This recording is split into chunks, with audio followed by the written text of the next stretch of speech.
Jason. So, Let him get connected. yeah, I think Hey, Jason. we've been preparing the live stream for the past 10 minutes. Oh, so I know. Think Zoom's messing with us. Yes. Hi, Jason. All right. So Hi. we're gonna properly introduce you before we get started. Jason Markiewitz is a 2-time award-winning audiobook narrator and 4-time award-nominated audio drama producer. As the owner of Markiewitz Audio Works, he has produced 5 audio dramatizations based upon the fiction and poetry of Edgar Allan Poe, as well as 2 classic Christmas tales.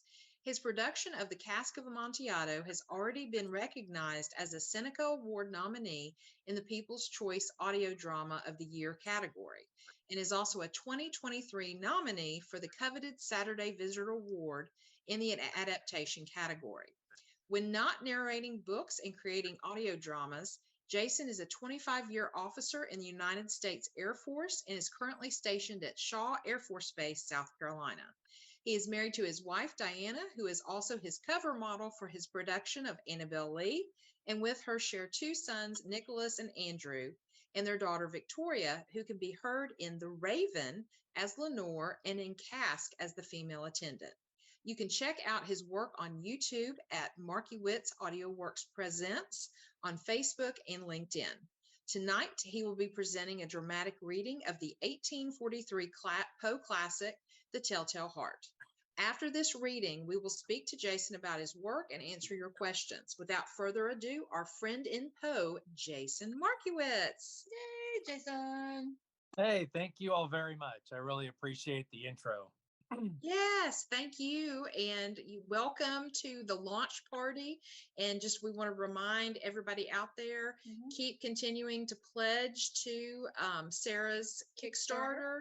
And she's already raised, I think, what was it up to last time, Jeannie? 3,600. 3,600. Oh man, they've passed the main goal for today. 1,500 was the goal. Yes, and we doubled it and gone more. Yes. So, and then Sarah says, "What? I was in the Air Force too, Jason." So Sarah was in the Air Force also. Yeah. And all then right, Jim, wonderful. one of our other ones, he says, "Thanks for the service, brother. USN vet here." So he was a all right. United States Navy. So All welcome, right. And we've talked to Jason many times, and yes, it's a pleasure to see his work and his creativity. And absolutely. Welcome back. Yes. Thank you very much. I really appreciate it.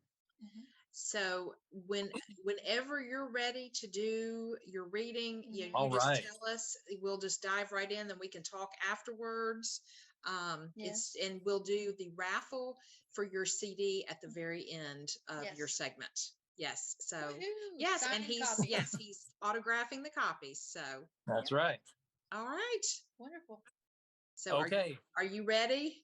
I am ready. Here we go. Okay, and we're going to close off on our end. Yes, so that way it's not a distraction. So okay. All right, and we are so looking forward to this. Go. All right. Thank you very much. Ladies and gentlemen, The Telltale Heart by Edgar Allan Poe. True. Nervous. Very, very dreadfully nervous. I had been and am. But why will you say that I am mad? The disease had sharpened my senses, not destroyed, not dulled them. Above all was the sense of hearing acute. I heard all things in the heavens and in the earth. I heard many things in hell. How then am I mad? Hearken and observe how healthily, how calmly I can tell you the whole story. It is impossible to say how first the idea entered my brain. But once conceived, it haunted me day and night. Object there was none. Passion there was none. I loved the old man. He had never wronged me. He had never given me insult. For his gold I had no desire. I think it was his eye. Yes, it was this. He had the eye of a vulture, a pale blue eye with a film over it. Whenever it fell upon me, my blood ran cold. And so, by degrees, very gradually, I made up my mind to take the life of the old man and thus rid myself of the eye forever. Now, this is the point. You fancy me mad. Madmen know nothing. But you should have seen me. You should have seen how wisely I proceeded, with what caution, with what foresight, with what dissimulation I went to work. I was never kinder to the old man than during the whole week before I killed him. And every night, about midnight, I turned the latch of his door and opened it, oh, so gently. And then, when I had made an opening sufficient for my head, I put in a dark lantern, all closed, so that no light shone out.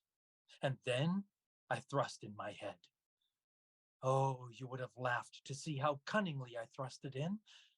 I moved it slowly, very, very slowly, so that I might not disturb the old man's sleep. It took me an hour to place my whole head within the opening, so far that I could see him as he lay upon his bed. Would a madman have been so wise as this? And then, when my head was well within the room, I undid the lantern cautiously. Oh, so cautiously. Cautiously, for the hinges creaked. I undid it just so much that a single thin ray fell upon the vulture eye. And this I did for 7 long nights, every night, just at midnight. But I found the eye was always closed, and so it was impossible to do the work, for it was not the old man who vexed me, but his evil eye. And every morning when the day broke, I went boldly into the chamber and spoke courageously to him, calling him by name in a hearty tone and inquiring how he had passed the night. So you see, he would have been very profound old man indeed to suspect that every night, just at 12, I looked in upon him while he slept. Upon the 8th night, I was more than usually cautious in opening the door. A watch's minute hand moves more quickly than did mine. Never before that night had I felt the extent of my own powers, of my sagacity. I could scarcely contain my feelings of triumph. To think that there I was, opening the door, little by little, and he, not even to dream of my secret deeds or thoughts. I fairly chuckled at the idea. And perhaps he heard me, for he moved on the bed suddenly, as if startled. Now, you may think I drew back, but no. His room was as black as pitch with the thick darkness, for the shutters were close fastened, for fear of robbers. And so I knew that he could not see the opening of the door, and I kept pushing it on steadily. I had my head in, and was about to open the lantern, when my thumb slipped upon the tin fastening, and the old man sprang up in bed, crying out, "Who's there?" I kept quite still, and said nothing. For a whole hour, I did not move a muscle, and in the meantime, I did not hear him lie down. He was still sitting up in the bed listening, just as I have done night after night, hearkening to the death watches in the wall. Presently, I heard a slight groan, and I knew it was the groan of mortal terror. It was not a groan of pain or of grief. Oh, no. It was the low, stifled sound that arises from the bottom of the soul when overcharged with awe. I knew that sound well. Many a night, just at midnight, when all the world slept, it has welled up from my own bosom, deepening, with its dreadful echo, the terrors that distracted me. I say I knew it well. I knew what the old man felt, and I pitied him, although I chuckled at heart. I knew that he had been lying awake ever since the first slight noise, when he had turned in the bed. His fears had been ever since growing upon him. He had been trying to fancy them causeless, but could not. He had been saying to himself, It is nothing but the wind in the chimney. It is only a mouse crossing the floor. Or it is merely a cricket which has made a single chirp. Yes, he had been trying to comfort himself with these suppositions, but he had found all in vain. All in vain, because death, in approaching him, had stalked with his black shadow before him and enveloped the victim. And it was the mournful influence of the unperceived shadow that caused him to feel, although he neither saw nor heard, to feel the presence of my head within the room.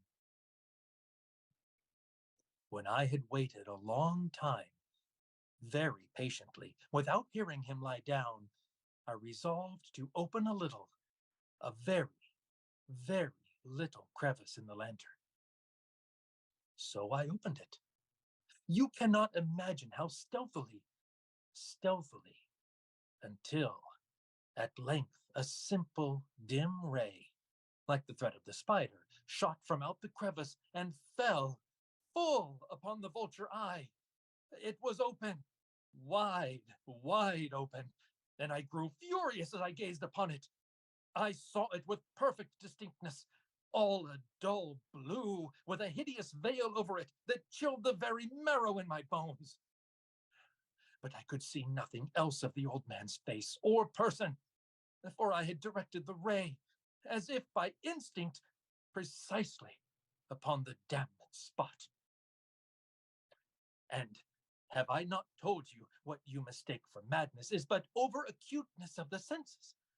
And now, I say, there came to my ears a low, dull, quick sound, such as a watch makes when enveloped in cotton. I knew that sound well, too. It was the beating of the old man's heart.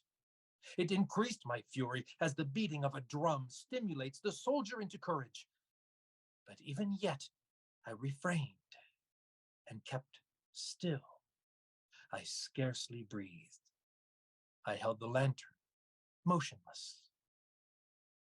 I tried how steadily I could maintain the ray upon the eye. Meantime, the hellish tattoo of the heart increased. It grew quicker and louder every instant. The old man's terror must have been extreme. It grew louder, I say, louder every moment. Do you mark me well? I have told you that I am nervous. So I am. And now, at the dead hour of the night, amid the dreadful silence of that old house, so strange a noise as this excited me to uncontrollable terror. Yet, for some minutes longer, I refrained and stood still. But the beating grew louder. I thought the heart must burst, and now a new anxiety seized me. The sound would be heard by a neighbor. The old man's hour had come. With a loud yell, I threw open the lantern and leaped into the room. He shrieked once only. In an instant, I dragged him to the floor and pulled the heavy bed over him. I then smiled gaily to find the deed so far done. But for many minutes, the heart beat on with a muffled sound. This, however, did not vex me. It would not be heard through the wall. At length, it ceased. The old man was dead. I removed the bed and examined the corpse. Yes, he was stone dead. I placed my hand upon the heart and held it there many minutes. There was no pulsation. He was stone dead. His eye would trouble me no more. If still you think me mad, you will think so no longer when I describe the wise precautions I took for concealment of the body. The night waned, and I worked hastily, but in silence. First of all, I dismembered the corpse. I cut off the head, and the arms, and the legs. I then took up 3 planks from the flooring of the chamber, and deposited all between the scantlings. I then replaced the boards so cleverly, so cunningly, that no human eye, not even his, could have detected anything wrong. There was nothing to wash out, no stain of any kind, no blood spot whatever. I had been too wary for that. A tub had caught it all. When I had made an end of my labors, it was 4 o'clock, still dark as midnight. As the bells sounded the hour, there came a knocking at the street door. I went down to open it with a light heart, for what had I now to fear? There entered 3 men, who introduced themselves with perfect suavity as officers of the police. A shriek had been heard by a neighbor during the night. Suspicion of foul play had been aroused. Information had been lodged at the police office, and they, the officers, had been deputed to search the premises. I smiled, for what had I to fear? I bade the gentleman welcome. The shriek, I said, was my own in a dream. The old man, I mentioned, was absent in the country. I took my visitors all over the house. I bade them search well. I led them, at length, to his chamber. I showed them his treasures, secure, undisturbed. In the enthusiasm of my confidence, I brought chairs into the room and desired them here to rest from their fatigues, while I myself, in the wild audacity of my perfect triumph, placed my own seat upon the very spot beneath which reposed the corpse of the victim. The officers were satisfied. My manner had convinced them. I was singularly at ease. They sat, and while I answered cheerily, they chatted of familiar things. But ere long, I felt myself getting pale and wished them gone. My head ached, and I fancied a ringing in my ears. But still they sat and still chatted. The ringing became more distinct. It continued and became more distinct. I talked more freely to get rid of the feeling, but it continued and gained definitiveness until, at length, I found that the noise was not within my ears. No doubt, I now grew very pale. But I talked more fluently and with a heightened voice. Yet the sound increased, and what could I do? It was a low, dull, quick sound, much such a sound as a watch makes when enveloped in cotton. I gasped for breath, and yet the officers heard it not. I talked more quickly, more vehemently, but the noise steadily increased. I arose and argued about trifles in a high key and with violent gesticulations, but the noise steadily increased. Why would they not be gone? I paced the floor to and fro with heavy strides, as if excited to fury by the observations of the men. But the noise steadily increased.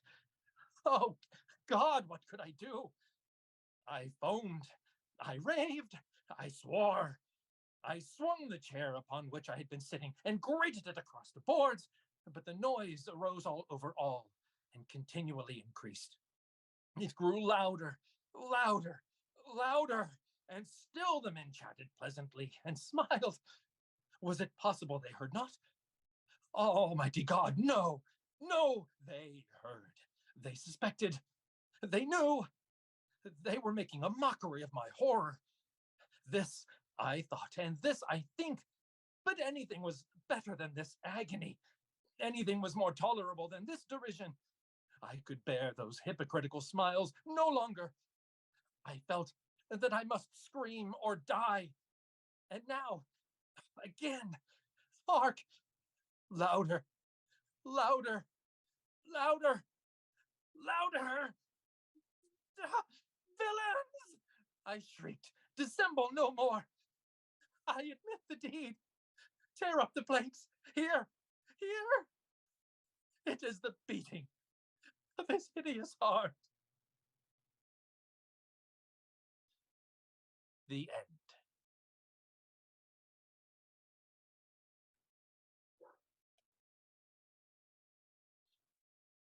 The end. That was amazing. Jeannie was just commenting about like your inflections of just how you read it was just so Yes. really cool. Thank you. Very, very nice. It must have been something because the dog started barking. So You know it's good when the dogs start barking. It's like, Absolutely, absolutely. So, Jason, how did you prepare to do the readings? I mean, it was perfect. Like there was nothing off at all. I mean, it was just very, very wonderful. I appreciate it. I will say I cheated a little bit. This Uh-oh. was a story I did as an audio drama last year. And Right, so right. I was pretty familiar with the story already because I had adapted it into a script. Mm-hmm. But as you know, and if you listen to the work, um, the script is different from the story. Right. I changed some of the dialogue, created a couple of characters. The police had a lot more to do. They walked around the house, they examined the things Mm-hmm. that were described in one sentence was an entire scene in the Yeah. audio drama. So there were some nuances. And as I read through this multiple times, I had to get out of the audio drama mode and I had to get back into this story. There were some things that I changed in the dialogue of the guy that just changed the way he said certain parts. And so as I read through it, and of course I had to read it out loud when I was preparing for it, Mm-hmm. I found myself reverting back to the way I wrote it for the audio drama and not about this. And so I said, well, I can't just be staring at something and reading it the entire time. I need to be able to look up. I need to be able to be familiar enough with it to where I can, pause at the right time, come back in at the right time, use gestures, vocal inflections, all that stuff. So I have to know this story, not the one that I dramatized. Right, right. And so it was a little bit of cheating because I'd done it as the audio drama, but I think that also provided a little bit of a problem because I had been familiar with that and I had to get back to the story. So it really, I think, was a good preparation because I had to really focus on Edgar Allan Poe's story and Mm-hmm. become more familiar with it as it was written. Yeah. Yeah. I mean, I can understand that would be a hard transition when you're used to focusing on one, but that also is what makes voice actors and actors in general so good at what they do. Mm-hmm. Is they're able to adapt and to change and to accept that, oh, this is good, but I need to go back to this or something like that. And Right. from our YouTube, we have Sarah says chilling. That was brilliant. Jim says this narrator will need a drink. And Melanie says amazing reading. And then we have Sydney joining us, and Sydney happens to be your Sydney. Oh, hi, Sydney. And she's joining us from North Carolina.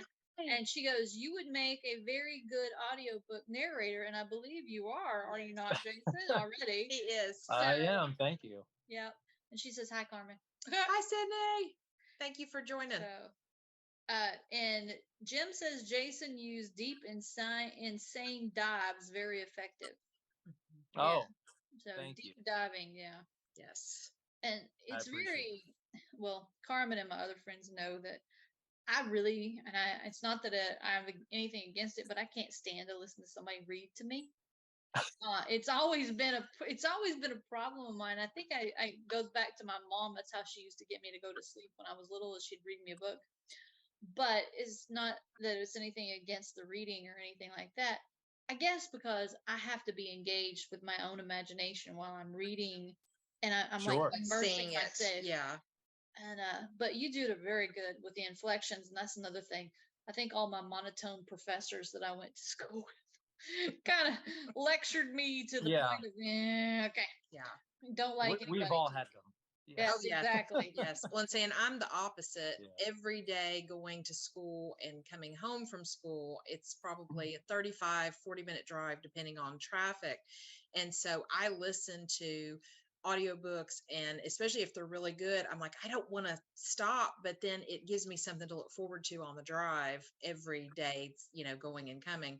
And if I'm done with a book and don't have one I like or am ready to like download or whatever, I'll listen to podcasts and things. So, right.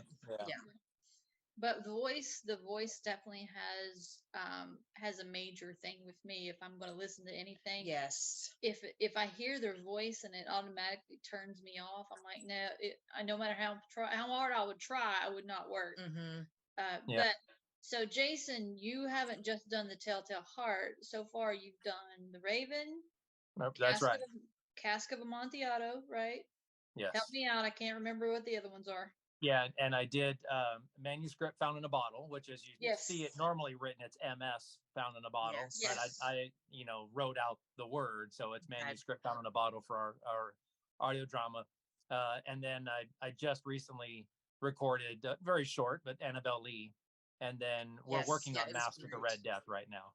Oh, yes, awesome. that's the one I was excited about coming. Yes. Yeah, I remembered the manuscript in the sea because I could picture the photograph or the visual that you have on your YouTube. Yeah. Right. Yeah. And Jim also said authors must also always imagine the voice in the reader's head problem. And that's really true, Yeah. Can you imagine what Poe was imagining?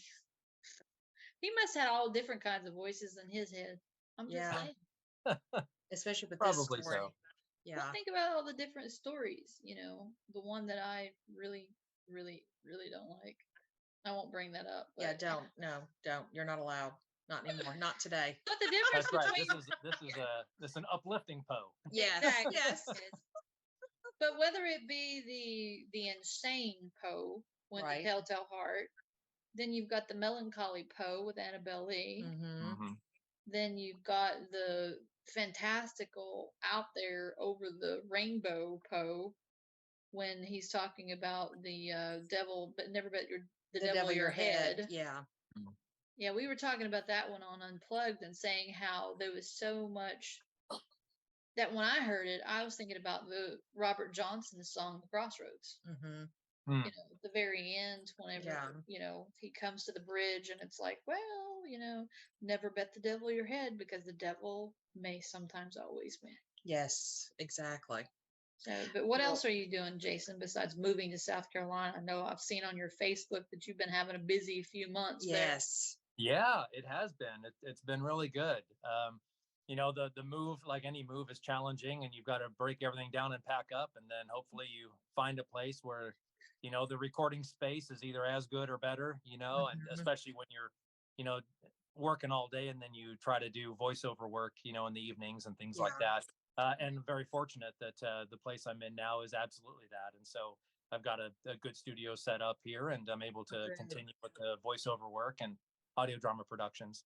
Oh, that's great. So, yeah, and so I've been posting a lot about what we're up to, and I think right now, the project that's got my attention at the moment is our Christmas production for 2023 with Artaban and the Quest for the King. Yeah. And so each year I've made it a point, and I say each year like it's been going on forever, but I mean last year was the first one that I really dedicated to doing a Christmas production. So I'd done works of Poe, and I really love doing that, but I also wanted to do something around Christmas because Halloween and Christmas are two big holidays in my house, at least. So we've got a lot of the Poe works, but I'm really passionate about doing family friendly, heartwarming kind of Christmas stories as well. And so last year we did a very little known work called 3 Christmas Trees by Juliana Horatia Ewing. A lot of people had never heard of her as an author, had never heard of the story.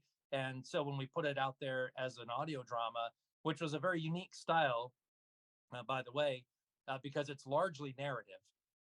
And so I decided to do it with like 80% narration, but key points in the story to do dramatized vignettes and to put them in as 3 or 4 chunks inside the story, but throughout you're hearing music and sounds and that kind of stuff.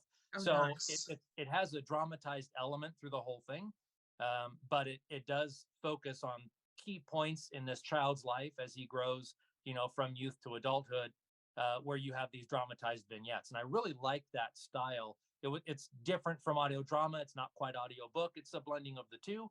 But I think it was just something that I wanted to try and see how it worked out. And judging by the response that it got last Christmas, whether it was the downloads and the listenership on Mutual Audio Network or the review we got with Maryland Theater Guide, I think that really showed that it had some positive effect. Oh, that's cool. That's really But cool. this year's is more dramatized though. This one is Okay. taking a while to do, but it's fully dramatized beginning to end. Oh, nice. All right. Well, Sydney is asking where she can find your audio dramas to listen to. So you just have Poe on YouTube on Jason Markiewitz, or is it all your audio dramas, like your writings that you Right. do on your YouTube, right? Right. I have 2 YouTube channels, one for me as actor and narrator, and then another one for the audio dramas. And so on mine, just using my name, you'll find audiobook clips, some of my acting reels and things like that.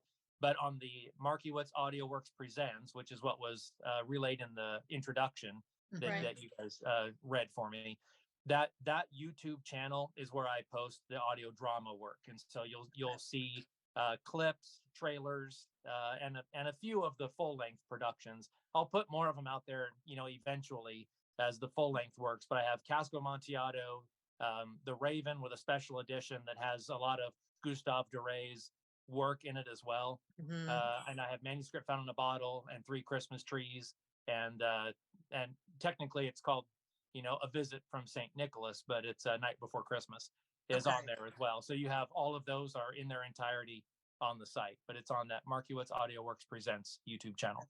Yeah. Right, So great. yeah, you can just see his name that's written on the screen, Mhm. and just type in his name on YouTube, or just Markiewitz Productions. Yes. I believe is what the Mhm. Markiewitz Yep. Productions. Markiewitz Audio Works Presents. Yeah. Yeah. Markiewitz Yes. Audio Yep. Presents. Okay. Yes. And Yep. then she said thanks. Absolutely. And then Jim also made a comment saying they call horror writers legally insane. And I can see that Yeah. because Stephen King, I have to say, without a doubt, he's one of my favorite authors. Mhm.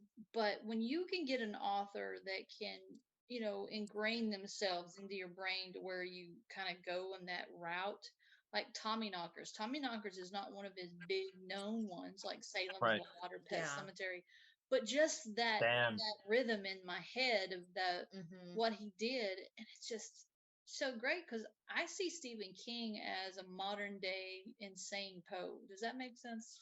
Yeah. I mean, that's the way I look at it. I Yeah. mean, he's definitely a little farther out on the horror scale Yeah. Absolutely. than Poe. Yeah. So, Poe keeps it more streamlined where you don't see all of the gore part of it, but Stephen King adds more of that in his writing. yeah, Definitely. Yeah. Poe was kind of a, lack of a better term, I guess, a thinking man's horror writer. Yes. Exactly. But I really like that. And I tried to do much the same thing in the audio dramas where, which I said in one of the introductions, I think it was in the Telltale Heart intro, where I tried to make dialogue do a little bit, but also to have that eerie silence where it makes the listener, visualize what's going on. Yes. And some of those are important too. It's fun to let the audience be part of it. Yeah, I agree because whenever I'm listening to the books on my way to school, and if it is a good person that is narrating the book, especially if they do kind of do inflections of different voices and things, if it's male versus female, it really helps me imagine the story better when it's something you can really engage your brain in. I agree. And it just, and you do an excellent job. You do. Thank you. Thank you. Yeah, because sometimes it's better to hear other people's voices in your head rather than your own. Yes. Just saying. Just shut the door of your voice and open the other door and let other people in. Yeah, At least I it have can. to stick mine in a closet every once in a while. Yeah. Yeah. At least it can referee the argument, right? Yeah, there you go. Exactly. Yes, Exactly. yes. Yeah. Hopefully there's just one voice in your head That's and not two. Yeah. Sometimes We'll I see. wonder. Yeah. I wonder. Oh my goodness. Yeah. Well, Jason, what do you have a favorite Poe story or poem? Well, I mean, by far my favorite works are the ones I started with. Okay. I I kind of figured, yeah. They're the ones that I read most frequently. They're the ones that really kind of attracted my attention. Mhm. I really I really enjoy. I mean, the Cask of Amontillado is by far my favorite Poe story. You know, it's without so a doubt. good. Yeah. Yeah, I mean, I don't know that there's another one that comes close. You know, I've seen so many adaptations and movies and listened, you know, to different adaptations by audiobooks and narrations and videos and you name it. But no matter what style they're done or what medium they're in, the Cask of Amontillado always brings something that just makes it awesome. Yeah. And I've always enjoyed that story. In fact, I even did Cask of Amontillado as a live reading when I was part of a Toastmasters club years ago, as one of Okay. my speeches that I gave, you know, for promotion in the program and things like Oh, that. cool. So it's just something that I've enjoyed Cask for so long. Oh, that is really cool. Well, and then you're a Saturday Visitor Award nominee this year, Yeah, and right. and yes, I know those are awesome. And I was going to say, in Poe's story, Manuscript in a Bottle was what he won the Saturday Visitor Award for. So That's right. that's it's very nicely tied together. It is. Together this, yeah. Sarah made a comment saying that she feels like the cask has come up in so much today, and I have to agree. Oh, it has. It has been an altar theme, I guess. Yes. Yeah. Well, I have to say, Cask is one of his one works that I yell at the most. You know how you have those that you have to interact with. I interact with that story, but I'm yelling at Fortunato, going, "Stupid, turn around! Yeah. Stupid, turn around! He's giving you a way out. Turn around!" But is he giving him? But he's also tempting him. Yeah, Yes. that's right. And when we discussed that story on Poe Unplugged, there was the difference of opinion. Is he luring him down more, or is he giving him a way out? So it's really cool to think of both ways, because I had never thought about it as giving him an out before until I think you and Keith brought that up. Yeah. Well, and the thing of it is, it's not so much that Fortunato that he's trying to give. I don't think he's trying to give Fortunato a way out. I think he's trying to give himself a way out. Maybe. Because, you know, the man is like pushing him into, he's committing murder. So you have to think about it. It's that epitome of the ultimate question. Mm-hmm. Yeah. Do I not? Yeah. You know, if I could play devil's advocate for just a minute on that one too, Go I think there's also the premeditation of it all, that I don't know whether or not he's interested in either giving himself or Fortunato a way out. Mm-hmm. Because he made a specific point to let the attendants know that he would be gone until the morning, knowing that would absolutely make them leave and go enjoy Carnival. And so the house would be empty, nobody there to see him, bring back his quarry, allow him free reign to take him down to the catacombs and do the deed. Mm-hmm. And I think a lot of that is a premeditated structure that he put in place way before ever even encountering him on the street. Yeah.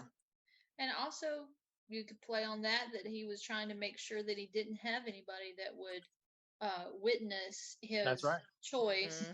And at the same time, he wouldn't have anybody to talk him out of it. Yes. That's true. So, that's true. By getting rid of it. And Sarah says, "Are you all angling at having that be the next anthology?" Yes. Well, you know, Sarah, it has come up quite a bit, you know.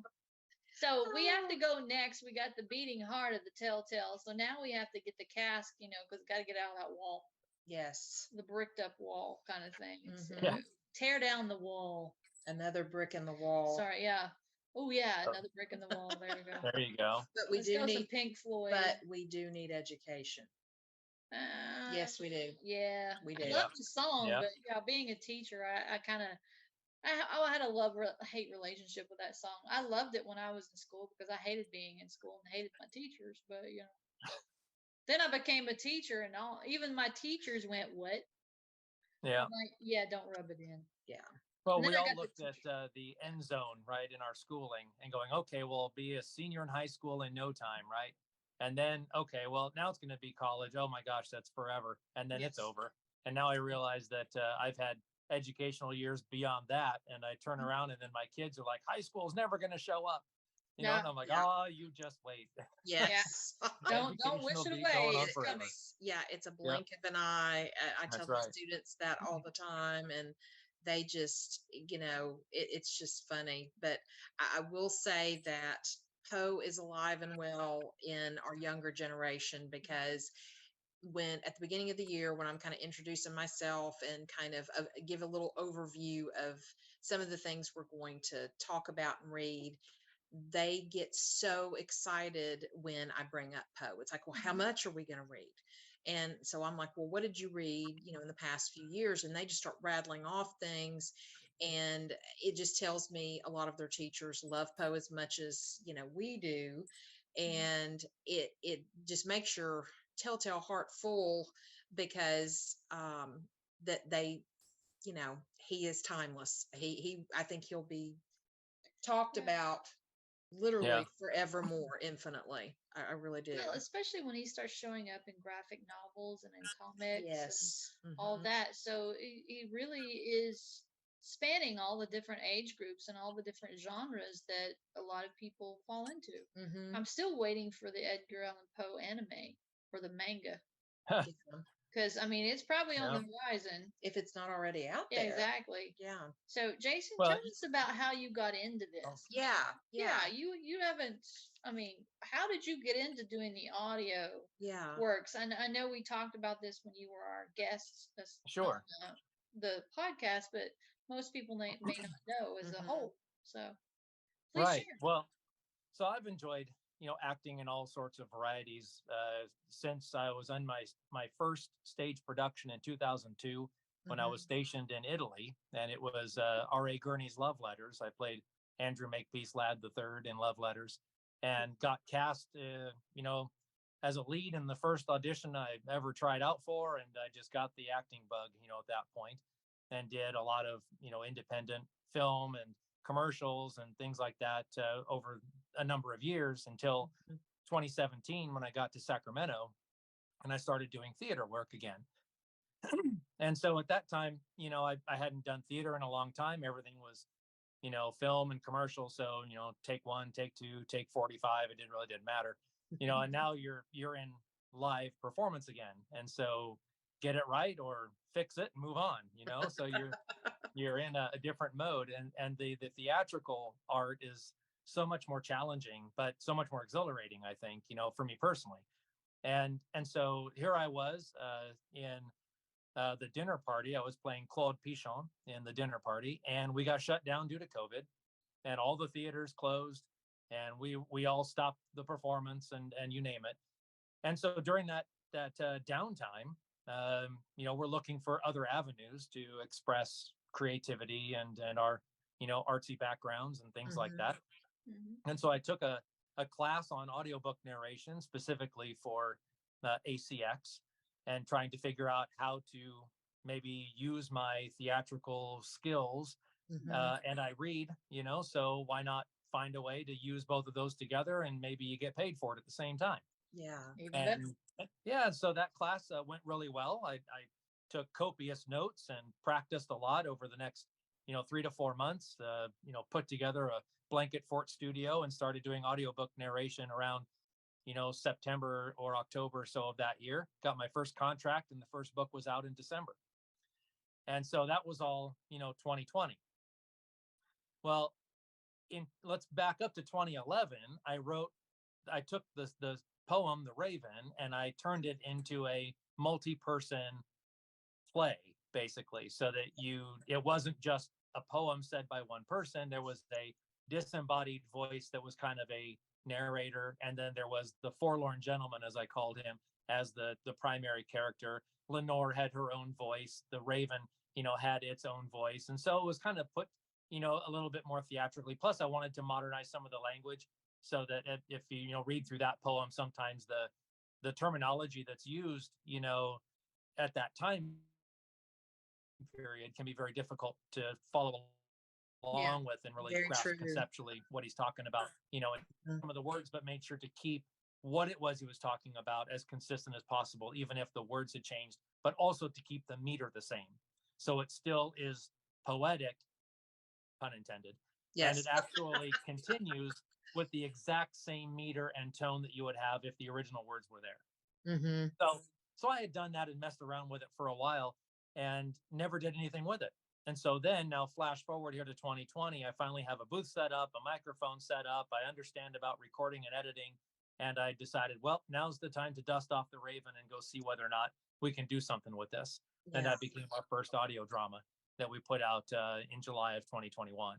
So it was a 10-year process getting the Raven from the first time I wrote it to actually, being produced. But quite a lot happened since then.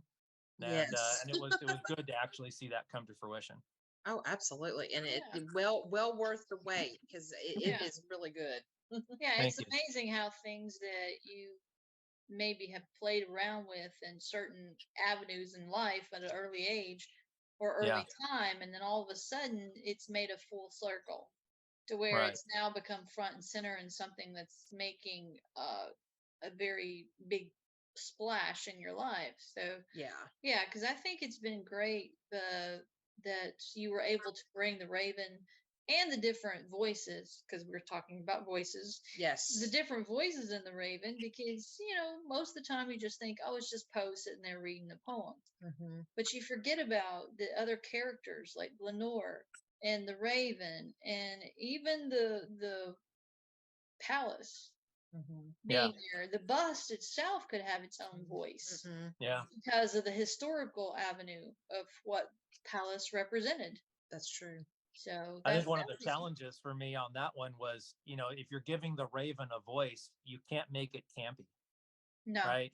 You don't want it to be human, but you also don't want it to be, cartoonish. And so that was a challenge to try to find a pitch and a tone that I think would work. And I think we walked that tightrope pretty well. Yeah. That's one of the talented avenues that shows a person's craft. Yes. Is how they can make something realistic, but at the same time not make it over the top, exaggerated realistic. Yeah. So, and especially with birds, because do you think a Tweety bird, and then you think, I thought I saw a pretty tat, but Tweety is not a raven, and so you want to make sure that Yeah, and you've got to try to make it not sound like a parrot, which is what I was really guarding against. Was the whole, Polly wants a cracker kind of business. Yeah. That if it comes across that way, it's no longer a character that has a personality. It's just a caricature, that doesn't make much sense to the storyline. So I had to be careful on that. Well, and if it ended up being more of a caricature, then it lends itself to being more of a comedic production. Right. It takes away from that serious dramatic effect. Definitely. Yeah. Oh, I know. You have to be very careful when you're using personification on animals. Yes. Because we've had the Looney Tunes that is all about personification. And but you don't want that. You want them to take it seriously, because you never know, and especially how Poe is portraying the Raven and all the different animals, even the black cat. I would love to have the black cat's point of view. Oh yeah. Because can you imagine? I mean, I think he would turn into the devil himself. Oh yeah. Because I know my cats would take me out, but the ghost of the black cat coming back to take his revenge. I think that should be that should be taken into consideration. That's true. Breaking out of the wall, grabbing the hatchet out of the wife's head and taking it out on. Oh, I know. Sorry, yeah. Well, we're getting close to the end of the hour, and so why don't we go ahead and do the raffle for your CDs? Yes. All right. And make sure Jeannie's going to pull up the Poe is Right wheel to spin. Yes, and for everybody, there is still time to whatever pledge. Yeah. Yes. Go to the Kickstarter and pledge. Yes, we have got another one that has pledged, so I have to add their number to this. So that's great. And so you'll see this. Here's Telltale Heart. Woo! Focuses. There we go. Maybe. Yeah. It's not going well. There we go. There we go. Yeah. Back it up a little bit. Yeah. Yep. Got all our information on there, and the cover art, amazingly designed. My brother is our graphic artist. He just does fantastic work. Awesome.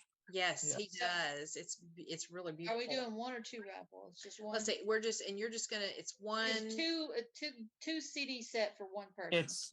It's 3 CDs. Three. Yeah, it's Okay. it's the Raven, Castle Amontillado, and the Telltale Heart together as a package, and Okay. we can do 2.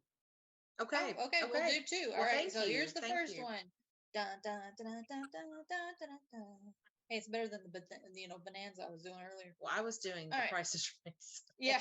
All right. Our first winner is number 15, and number 15 on our list is Finley with.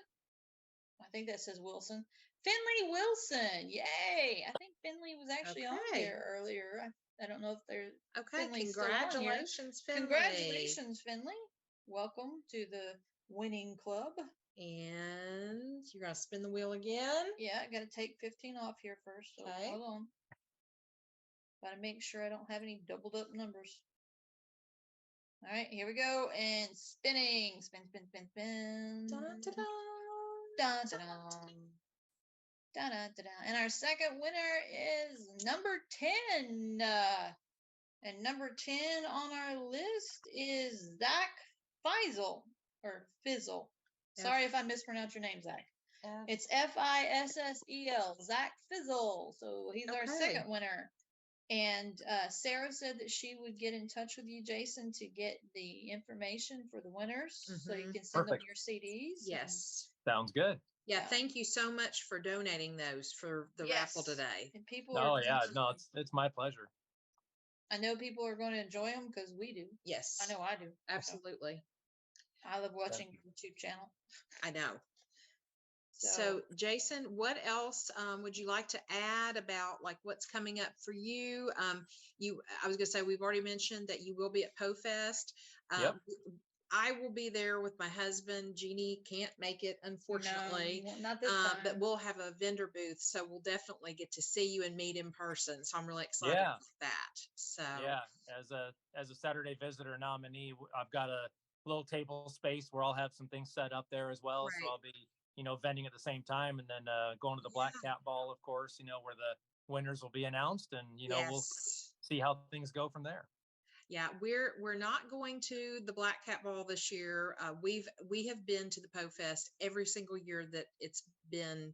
I think this is the 6th year. I think we decided, and we've been to the Black Cat Ball every year. So this year we just decided let's do something different, and so we won't be there. But I will be so anxious to hear from you guys because several of the people we know are nominated. So it's going to be really exciting to see who wins. So oh yeah, I'll be posting frequent updates on my Facebook page, and making sure that things are well known about how things are going. Yes. Oh, yes. But yeah, anything else you want to add? Because we've still got about 7 minutes before your time slots. I would like to say that we do have the winner Finley on our list. He is Cirque Demonic, my favorite one of the day. Yes. Yes. She loves his hand. I love the handles. Yes. The username Cirque Demonic. I'm like, oh, all right. So yeah, congratulations. He's on here watching. So you're Great. Congrats, Finley. Yes, congrats. And we will get you your 3 CDs as soon as Sarah can get there or as soon as we can make it happen. Absolutely. All right. So back to you, Jason. Yes. So impart on us any other wisdom. I appreciate it. So, I'll just put a quick plug in for, the project that we're currently working on because it kind of relates to a lot of the audio dramas, whether or not it's Poe based or otherwise. The scripts, we take copious time to produce a script that we think is going to be very well read and listened to, and the sound effects and the music will all really help it move forward. But I've had a great time over the last 2 cycles putting up open casting calls and finding people who are voice actors that are international, that are auditioning for roles in these productions. And so we'll have I think it's 13 cast members in Artaban and the Quest for the King, which essentially is the story of the fourth wise man. Okay. And it's bookended with a World War I theme, and then the middle section, covers the actual story of the fourth wise man. And so we're building all the effects and getting the music figured out now and so forth. But we're going to be having a cover art release or cover reveal on October 15th at 8 p.m. Eastern. And that'll be on our YouTube channel. And then the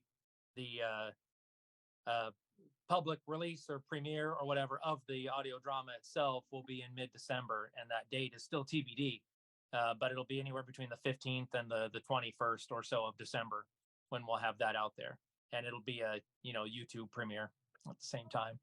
So yeah, it's been fun.